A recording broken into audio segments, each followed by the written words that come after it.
Okay, for some godforsaken reason, the first time I recorded this, there was a bunch of static in the file that I didn't realize until after I uploaded it. So that's awesome, but we're gonna do it again. So, you might be wondering, hey, Kev, I thought you were gonna do these Horus games live. Why is there a replay on my screen? P.S. You suck. Well, first of all, I don't actually even remember if I said I was going to do all of them live. I definitely want to, but let me tell you a story. So I'm walking down the street, being groovy, thinking about how awesome a movie Evil Ed is. Not Evil Dead, Evil Ed. And Devin, my opponent for this week of the Oros Premier League, just runs right up to me. In person. He didn't message me or anything. I don't even know where he lives, but he paid me an up-close and personal visit just to tell me that he couldn't play this next weekend, and could we please play today? That would be awesome. And I was like, yeah, that's fine, yeah, it's better than waiting until Thursday for me or something. So we went at it, and I was originally going to use something with Pincer, I think. Just because Pincer's cool, I didn't have a good reason beyond that. Actually, no, I take it back, that's the best reason.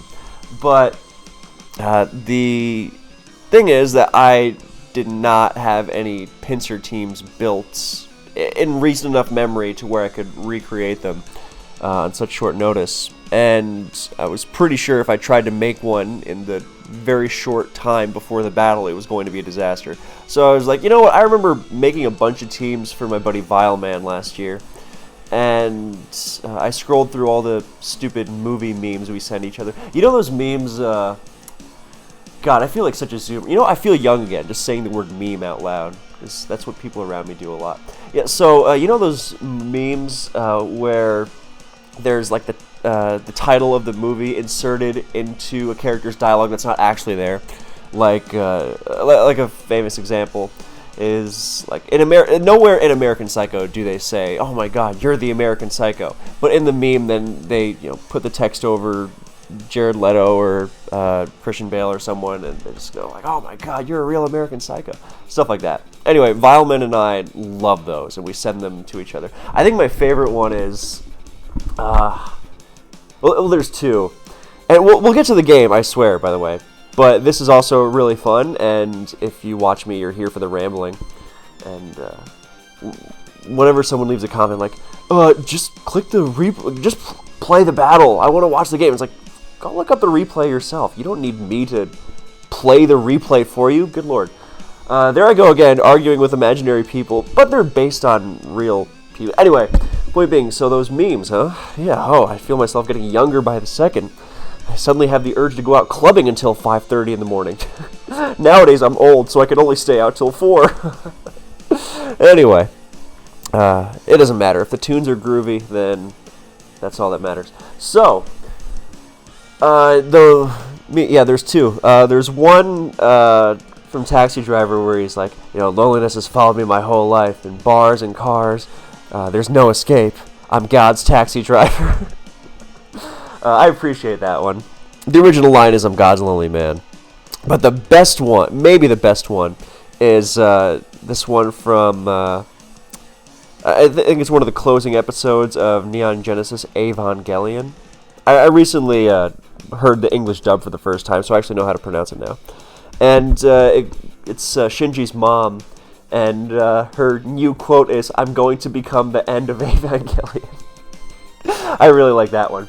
So anyway, the point is, I had to scroll through a bunch of these kinds of memes en route to finding those teams I had built for them. So I was distracted from the task at hand just because I was chuckling at the image of Bryan Cranston going, Jesse, I'm literally in Drive. That's a really good one, too. So then I stumbled upon this team that I liked. And I was like, I'm just going to use this.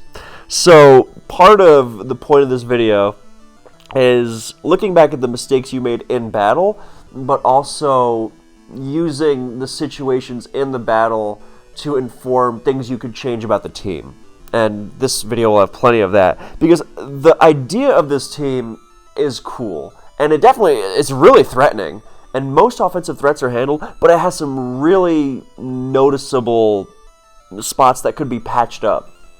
Some it would take more tweaking, others are minor stuff, but we'll get to them. So, but the idea is cool, just like the last video, Lopunny and Keldeo plus Pursuit, insane. Except T-Tar's not as much of a standalone offensive threat as Bisharp, but that's okay, because we've also got Sand Rush Excadrill. And Rush Excadrill and Lopunny means that, as long as you can switch into most offensive threats, like opposing Bisharp, then you're going to handle most offense pretty nicely. So, one of the few exceptions being Mega Medicham, but you got to out-offense that kind of stuff. And the team preview, which we're going to start our analysis at, is a great example of... Oh yeah, that's another thing that was bugging me, that I was rushing to find the team I'd sent him, and since we had to get right to the game, since we were both on limited time, then I didn't get the chance to put awesome nicknames on. I would have loved to have named Keldeo Evil Ed again. It just sticks with you. Yeah. Oh, and the reason why I didn't record it live, I don't think I said that yet, is because it was in public. So I had my laptop and I said, yeah, I'll play here. Because I'm a cool, secure adult who doesn't mind playing competitive Pokemon in front of people. So you should all aspire to that. That's the real lesson of this video. I don't know if I'd make a habit of it or anything, but yeah. So let's see. Yeah, so team preview. So this is another great example, or specific, because this video will be both or specific in terms, but it's also, even the specific is also the most widely encompassing, as long as you can translate the concepts. Like for this team, then yeah, it wants Focus Blast Keldeo to deal with Rotom better. It wouldn't hurt for things like Tangrowth either. And that way, and because of the synergies it opens up with its teammates, and that's not really a huge change. And then you can say, oh, I get it, because I play Gen 8 UU, and I could do something similar to help my Noivern, or whatever's in that tier suite. So, I'm not that modern. I don't know what's in UU. I think Mence is really good in UU, so that's heartwarming. Anyway, so we've got Lopunny threatening a team that is by no means frail. I mean, there's a lot of natural bulk on this kind of team, but Devin's team is also the kind that it's offensive, so it plays more off resistances than sheer bulk, and Lopunny tends to rip through things that aren't just straight up Scarm, Slowbro, Bolt, Clefable. So Lopunny is awesome. It's not just an anti-hyper offense machine. And of course, bulkier teams are irritated, not just by it, and especially in conjunction with hazard support, wearing down even things like Slowbro, but also Keldeo, the eternal breaker of everything. So that's the nice thing about this team, is that generally not lacking for offense. Not to say it couldn't be fine-tuned, like with the Focus Blast Keldeo example. And we'll get to the potential lead matchup right now. 8 minutes and still not planning on clicking play anytime soon. Never change, Kev, I hear some of you saying. I won't, I promise. Unless someone wants to offer me a bunch of money to be a total sellout, in which case I will do it, but then you'll get awesome stuff for it, so everyone wins. Just gotta get that big money offer, and not those scam emails I get that are like, we would like to sponsor you and send you a new gaming chair. Please fill out this suspicious form. And then I fall for it, of course, because I'm stupid, but, and desperate. Well, not so much desperate as just greedy. I think that's the better term. So, yeah, team preview. What should I lead off with? Well, if my Keldeo is Focus Blast, then I lead off with that, more likely. Because his best leads are Medicham or Rotom, right? And so I should lead off with Focus Blast Keldeo or Lopunny. However, I don't do either. I don't lead off with Keldeo because it doesn't have Focus Blast. So that's why. And that's already something I was noting in the battle. Hey, if I want to use this team again, then, well, number one, I need a better method of dealing with ground types. But we'll get to that. That'll be very present in the battle. But I also need Focus Blast on this Keldeo because, Rotom's manageable. I have Toxic on Excadrill and everything. But gotta have a better way of more immediately dispatching it. Because my Lopunny's not even Adamant. I go from Adamant Lopunny and Modest Keldeo in the last video to plus speed on both of them in this, like some sort of, I don't even know what.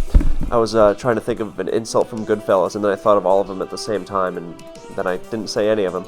So the reason I should lead off, the reason I lead off with Ferrothorn is not a good one. It's because I was thinking, okay, he doesn't want a bad lead matchup against Lopunny because he doesn't want to switch into it. Therefore, he's going to lead off with Rotom, which is, with his physically defensive set, the most secure thing he has against Lopunny. Right? And that's as far as I thought it, and that was very short-sighted. And throughout this battle, I did not use my timer. I have a video that you should check out if you want to become a better battler. It's called 3 Tips on Becoming a Better Battler, or something like that. And in it, I really stress the timer. And a lot of, now this is not necessarily a rule, but in a lot of games where someone's messing up a lot, then they're not using their timer. And I've had so many experiences, like with myself, with teammates, with just, people I know, and just like, dude, why didn't you make, so-and-so obvious move that very easily won the game? Oh, I didn't consider it. Why? Oh, well, I was clicking too fast. So this is a lesson in that, but it's also a lesson in something you should do even if you do use your timer, because even if you do use your timer, then you aren't going to play perfectly. Most people who say they played a game perfectly are very, very, very rarely correct. Mostly it's self-aggrandizing nonsense. Hot air, that kind of stuff. But you should always look back at, that's what we're doing now. I haven't reviewed this game since, the first attempt at making this video, so it's actually pretty fresh now, but before it wasn't. But that's what this is, it's a learning tool for the viewer, and while I go through what a regular process of watching your own game and not criticizing yourself necessarily, because that's too unnecessarily harsh, but noting what you could have done better, while also appreciating, because you can't just say, oh, that was bad, that was bad, that was bad, but you also got to note what you did well. Number one, it's healthy, self-care, and number two, it leads to a better understanding of the game. So, I'm short-sighted, and I'm just thinking, hey, I don't want Lopunny to lead off against Rotom because that's a pain, and so I'm going to lead off with Pharaoh. And that doesn't work out, because he leads off with Medicham, and I was thinking, and as soon as he did that, I realized, if I lead off with Lopunny, he goes to Rotom anyway. Whether or not I fake out Rotom on the first turn with a lead-off Lopunny, or if he forces me to fake out and switches to Rotom, there is no difference. He's going to have a slightly chipped Rotom against my Lopunny either way. So I should have just led off with Lopunny, gotten my Mega. That's huge, by the way, because that means later on, I still have to fake out to get my Mega off, which is not necessarily a problem if I'm bringing Lopunny in against Excadrill or something, but it means I can't switch it into Torn and use Return. I'm forced into using Fake Out first. And that's exploitable, especially in a bang-bang offense matchup where, KOs are being traded left and right. You need to leverage your advantages. And Lopunny is my biggest one by far because of how dangerous it is to switch into. So, you're going to have to deal with Medicham coming in on Pharaoh at some point anyway. You may as well take that nice little chip damage on Rotom. Or, even better, if I would have had a better option, I could have also considered switching to Tornadus, because he doesn't really want to switch anything else into a full health Tornadus, because Weavile would just get its Choice Band knocked off. So he would almost certainly stay in and get knocked off with his Rotom. Or if something else switches in and gets knocked off, I'm fine with that too. But most likely, Rotom gets his lefties knocked off, and I don't care about taking a burn, because I'm not really relying on Torn defensively or anything in this battle. So it would have been ideal to just take the burn, knock it off, chip it a little bit, and go from there. Because I'm going to lose a Pokemon to Medicham, or 2, or even 3. That's going to happen. That's why Rotom Medicham is good. But I've also done something that I can control, rather than trying to, and I'm going to make a video about this too, rather than trying to get in your opponent's head, focusing on what you can guarantee. You guarantee that even if Medicham picks up a KO, Rotom will have lost its leftovers, it's not healing, and Lopunny is that much closer to just cleaving through the entire team, right? It's a big, big step. So, and we're going to revisit that theme multiple times through this video. There are several great examples. So I could have just faked out, I could have gone to Torn, I could have, a bunch of stuff. But now I have, that would have been its own little advantage. And if Rotom gets an extra turn of lefties by Will-O-Wisping my Pharaoh as opposed to Volt Switching right away, then I get a layer of spikes. That's fine. So, and then from there, depending on what he goes to, then either he goes to Excadrill and he's not bringing in Medicham and I can knock it off, I can switch around to Keldeo, start, getting stuff going from that. But in the worst case, then I've still achieved something. You want to generally aim for having achieved something even in the worst case. Because sometimes you're not going to be able to avoid the worst case, which in this case is Medicham getting, threatening KOs. But at least if you got that little chip on Rotom, you got that spike layer down. That's something you can work with, So as opposed to just outright lose stuff, because even if you get predicted at that point, then your positioning is as such as it's not as bad as it could have been if I had made the move that's just entirely negative, like this one, the Ferrothorn leadoff, because now I'm very possibly going to lose a Pokemon on the first turn. Fortunately, I don't, because he high jump kicks. And also, speaking of team building things that could be changed, Pharaoh. Oh yeah, this is a very offensive team, and I should have a more aggressive item on Pharaoh. So Rocky Helmet for more chip, Chople Berry to live a hit and strike back, things like that. The reason I have lefties on it is because I need it for Excadrill, and my hazard duo being Pharaoh T-Tar, which is not amazing against Excadrill, is something that should also be. I mean, it's the combination of not being great against ground types and my hazard core being threatened by, the tier's #1 spinner, which is one of the most popular Pokemon. So something to go back and fix for sure before I were to use this team again. So, I mean, learning on the fly a little bit here, but that's the general idea. That's the conundrum got with the Ferrothorn, with the team composition of the Ferrothorn item. But see, that again, learning process. That's what it's all about. So, yeah, I feared Bullet Punch because BP is really good. So I go to Keldeo, and I was really going to be annoyed if he didn't have it and went to Rotom. And because if he had Rotom and it was a Rotom on Keldeo and I had Focus Blast, I'd be like, well, I welcome this. But yeah, fortunately, he does have BP. So now I go for Hydro just because I was like, I could go to T-Tar and try to get some rocks. And in retrospect, maybe I should have, but I also just wanted to unload Hydro just to start making some direct damage progress. Because Latias is going to be a Colbur or Scarf set, and just wailing on that's one less thing that can take a hit from Lopunny later. That's big. Makes Keldeo itself more threatening. Even Torn gets stung really hard, and Latias isn't really a threat, so I just wanted to do damage. Hydro sadly misses, so we're not in a great position. So go to Torn here. I mean, I think I should have done what I did in the last video and gone to Lopunny on the U-turn. Because, he's not going to Hurricane into T-Tar. He's not going to, what's it called? He's not going to knock off when he could U-turn into Medicham or Weavile and threaten an actual KO. So, but I figured Torn is safer because it doesn't invite in Medicham. And if he goes to Weavile, I'm weakened, so he's going to try and pursue me, and I can stay in and live that and U-turn and turn the tables on Weavile. So it's a risky proposition. I mean, so is switching to Lopunny, and this is what happens. You have to make these bigger risks the more you fall behind, and falling behind in a slugfest of a game like this is done right from the first turn when you don't try and leverage the advantages you have, and instead you fall behind needlessly. The worst case if I lead off with Lopunny is not nearly as bad as the worst case if I lead off with Ferrothorn. So, fortunately, Torn lives Pursuit because Bulk is awesome, and U-turn, and I think I went to Keldeo again here, just keep... No, I will go to T-Tar, actually. Yeah, rather than Hydroing again and going into that, because I think I just wanted... for some rocks damage, make Torn less of a pain, chip Rotom. Sand also helps a lot, obviously. The problem is my T-Tar is not super well equipped to fight Excadrill. I should have just Fire Blasted right away, actually. The Stealth Rock was a little too autopilot, because now I'm in this weird conundrum where he EQs and Fire Blasts.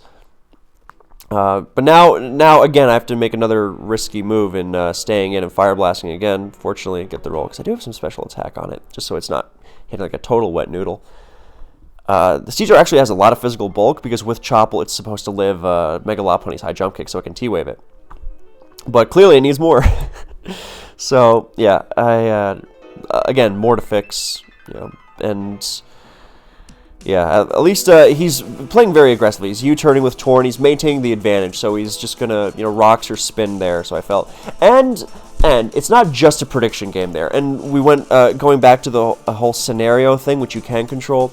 Then that was a case of, okay, if he EQs and KOs my T-Tar, look, my Rush Excadrill, I think the ship on Rush Excadrill sweeping his team in sand has sailed. Because I didn't lead off with Lopunny. I am not, or, switch to Torn on the Medicham lead. I didn't start weakening the Rotom right from the very beginning. And T-Tar's weak and, my team is chipped. It's not good. I'm not going to be able to support that sweep. I got to focus on the Lopunny there. So I don't necessarily need to preserve T-Tar to set up sand at all costs. So that's fine. And if he does KO T-Tar, that means I still have rocks, and he hasn't spun mine away, and he hasn't set up his own rocks. And I can abuse that by directly getting some offense. I can go to Lopunny and claim a KO in return. So yeah, it'll be 6-5 for a turn, but then it'll be 5-5 after the next turn or two. Because Lopunny's going to come in on Excadrill and start high jump kicking, and things are going to start dropping. So, yeah, and he won't have rocks, and I will still have mine. So that was the best move to stay in there. I don't think him rocking was a bad move either. I think that was fine. But yeah, so that was okay. Either I'm going to KO the Excadrill as he spins or rocks, or he's going to KO my T-Tar, but I'm going to get a KO with Lopunny, and I'll have a hazard advantage. So that's the kind of, make it less about prediction. About, is he going to rock? Is he going to spin? Should I go to Keldeo? Should I go to Torn? Should I go to Pharaoh? Make it more about what are you going to do after. Again, Foresight, which is not just used for rapid spinning against ghost types, am I right? Yeah, so here comes Medicham. I'm going to sack Torn because with rocks up, and it's just not going to switch into anything anymore.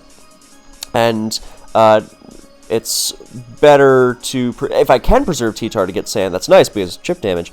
But in that situation against Excadrill, where it was going to rock or, what's it called, spin, it's not like I was sacking something to get KO'd there, necessarily. It was about the hazard game as well, so that's why Torn's getting sacked here.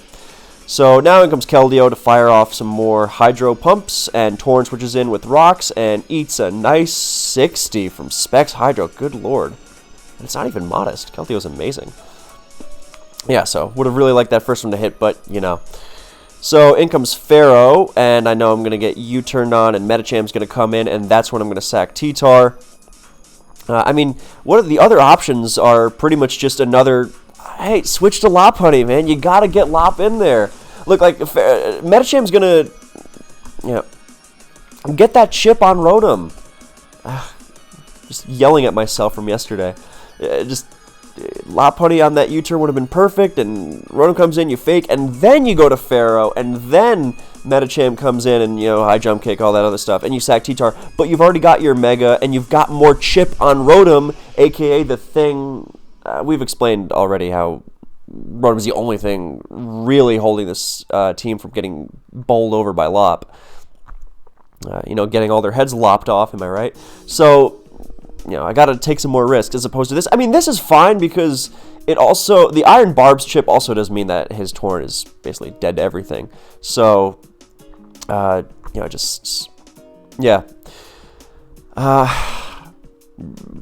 Yeah, so I'm trying to not repeat myself a million times and go in circles. And but you see what we're doing here with the, it's not about, I'm going to predict, is he going to U-turn, is he going to whatever. It's what, if he does X, then what do I do? If he does Y, what do I do? What do I prefer? I would prefer that, Rotom would be forced in to take a fake out and then damage and all that. Because then that guarantees Lopunny comes back later and damage, and Lopunny already should have been Mega Evolved and chipping Rotom. Instead, it's sitting at a cool 100%. It should not be that. Even a little lower, because, small percents decide games all the time.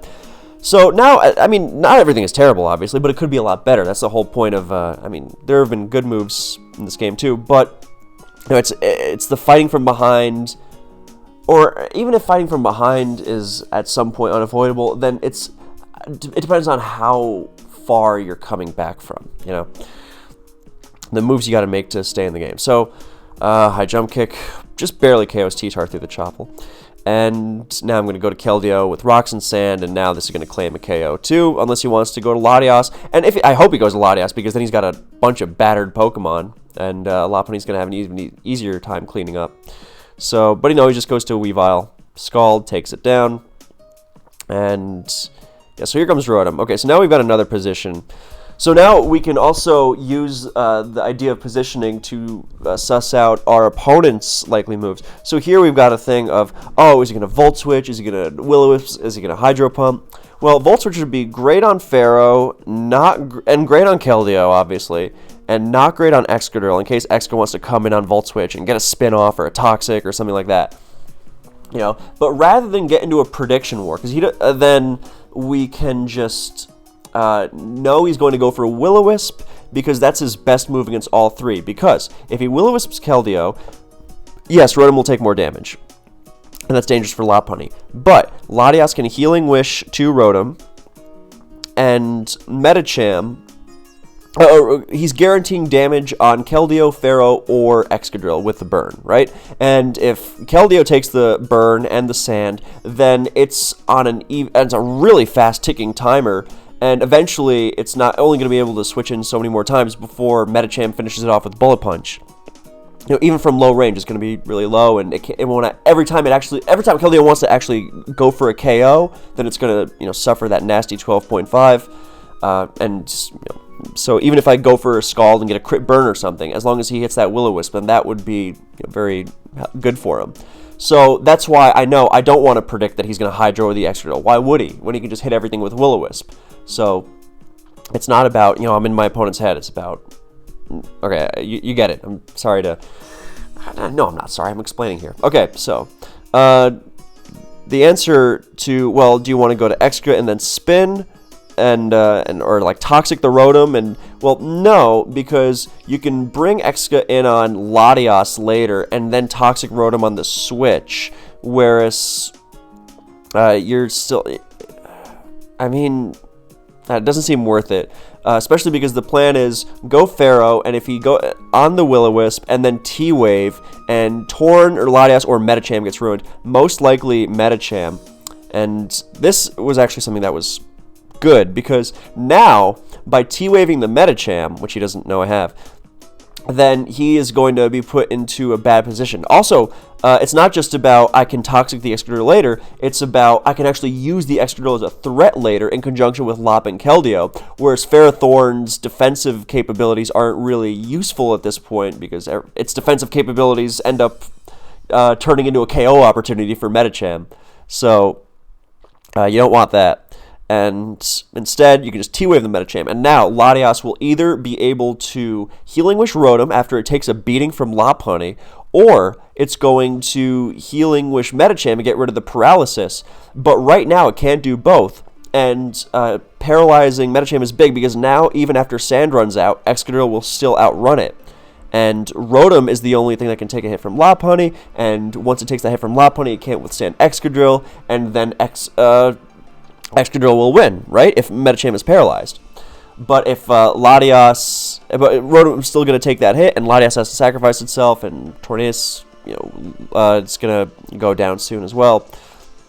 Actually, we'll get to that. But point being, either Latias is going to Healing Wish at some point anyway, because otherwise Excadrill, Toxic, and well, actually, Well, right now, we get the T-Wave. Well, let's go to the next turn before we analyze this too much further into the realm of guesswork, because this next turn, nothing to be done about it. You hope for the miss and to get a Power Whip off or something, but I think I went for Spikes just because.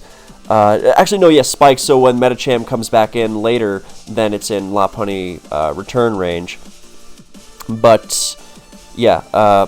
Okay, so now Lop comes in, and he could... Yeah, Lop comes in, gets a KO. He wants Medicham, so that's where he sacks the Torn. Okay, yeah. Because these other Medicham, Latias, Rotom, all important. Torn, outruns Keldeo, but... And that's the problem. It's like, you let Medicham go, because then you have that...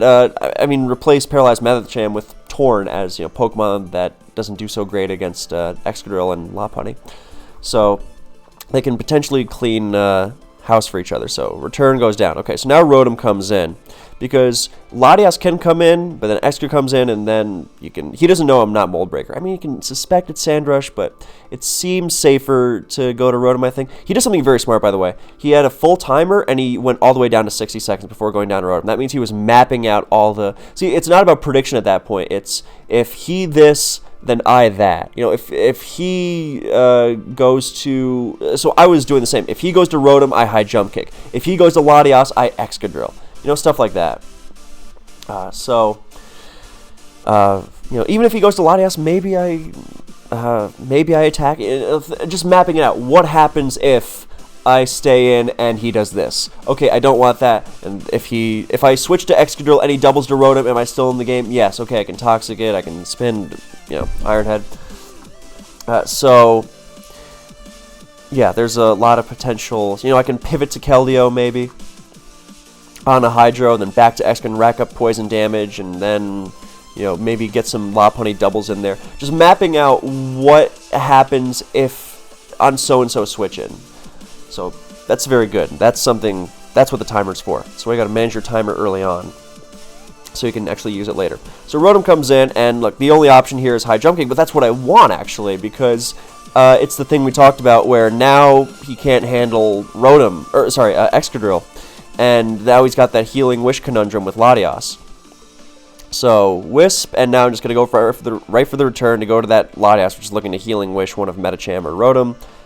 And here is where I'm going to blame being in public and having a friend of mine come and sit next to me and talk to me like some sort of social, normal weirdo. So, and then I get distracted and make a terrible move here. As soon as I did it, I realized how dumb it was. I should have just gone right to Excadrill. And instead I just go for Ice Punch. I'm like, oh, I'm chipping it for Keldeo, but it's going to Healing Wish itself anyway. You want to go to Excadrill. That's the whole point. It was a totally risk-free move. And yeah, I felt very foolish. I mean, I guess you could say, oh, well, what if he, you know, Pain Split, doubles and Pain Splits out of, like, Iron Head range? But I'm adamant. I don't know. It would have been better than... Excadrill on Rotom is better than the more likely scenario of Latias just Psychicking and KOing Lopunny. You know, so that's... What's your worst... Which worst case is worse? You know, if for so-and-so move. If I stay in with Lopunny and he Psychics, what's my worst case? Well, I can still win, but if I go to Excadrill and he Rotoms, what's my worst case? Well, that's still much, much better than losing Lopunny, because you still want that extra sacrifice in this case.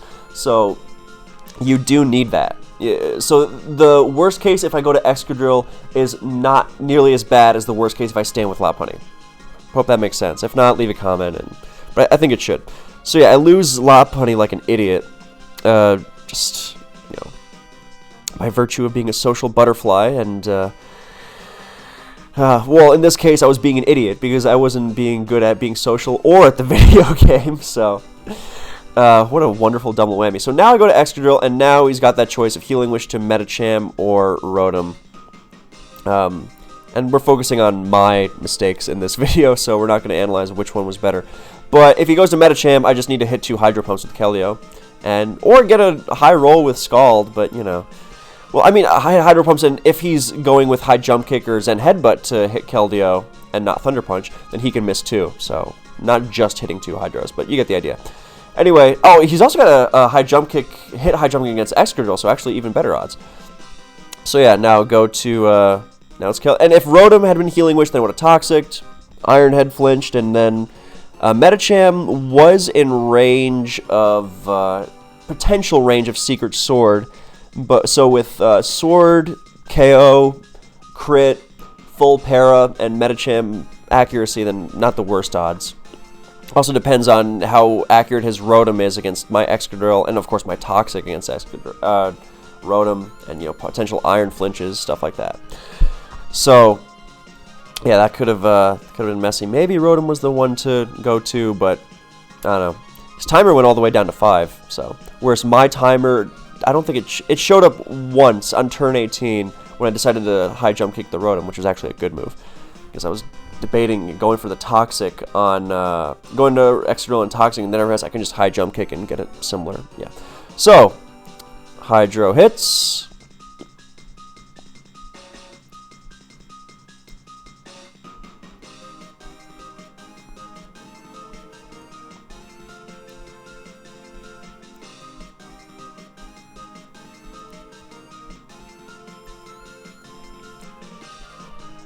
Alright, and that's the ball game. So, good game to Devin. Monstrous player. I was very nervous going into this one. And yeah, so I enjoyed it despite my many mistakes, but there were some good things too. So things to improve in the team builder and in the battle. And I hope this was useful for you guys. I hope you enjoyed it either way. And yeah, so I will keep doing these because live and learn and all that good stuff. And yeah, so thank you guys for watching, and I will catch you in the next one.